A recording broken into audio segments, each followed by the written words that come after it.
कक्षा 11। आज मैं आपको हिंदी खंड खा में इकाई दो सृजनात्मक लेखन में पाठ 3 डायरी लेखन लिखने की कला पढ़ा रही हूँ, जिसे आप ध्यान से सुनेंगे। क्या है डायरी? डायरी का जिक्र आते ही मोटे गत्ते की जिल्द साजी उस नोटबुक का ध्यान आता है जिसके पृष्ठों पर साल के 365 दिनों की तिथियां क्रम से सजी होती हैं। इसके नीचे आधे पृष्ठ या एक पृष्ठ की खाली जगह छोड़ी जाती है। इस खाली जगह में उस तिथि से जुड़ी विशेष सूचना या निजी बातें दर्ज की जाती हैं। डायरी में खास दिन के लिए तयशुदा दायित्व और योजनाओं से जुड़ी बातें लिखी जाती हैं। डायरी उस तिथि को हमें इसकी याद दिलाती है। इसके अलावा हम अपना विशेष अनुभव इसमें लिखते हैं, जिसे बाद में पढ़कर यादें ताज़ी कर लेते हैं। डायरी लेखन।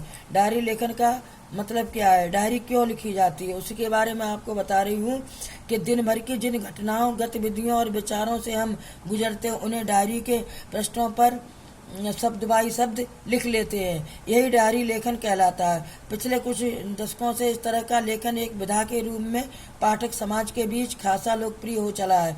एनी फ्रैंक की डायरी एक ऐतिहासिक दस्तावेज है। एनी फ्रैंक की डायरी पिछली सदी में सर्वाधिक पढ़ी जाने वाली पुस्तकों में से एक है। इसे उसने 1942-44 के दरमियान नाजी अत्याचार के बीच एम्स्टर्डम में छुपकर रहते हुए लिखी थी।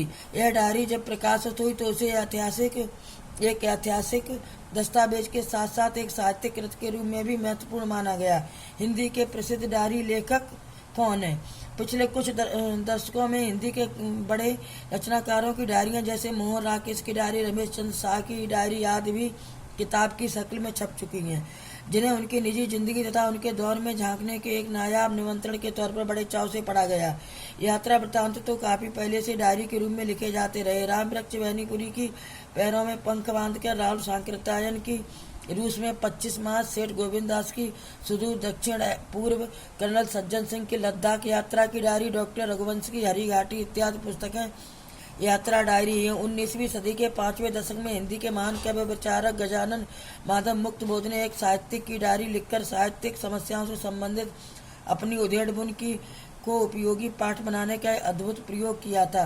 बच्चों, शेष पाठ कल पढ़ाएंगे और स्वयं भी पढ़ें और याद करें।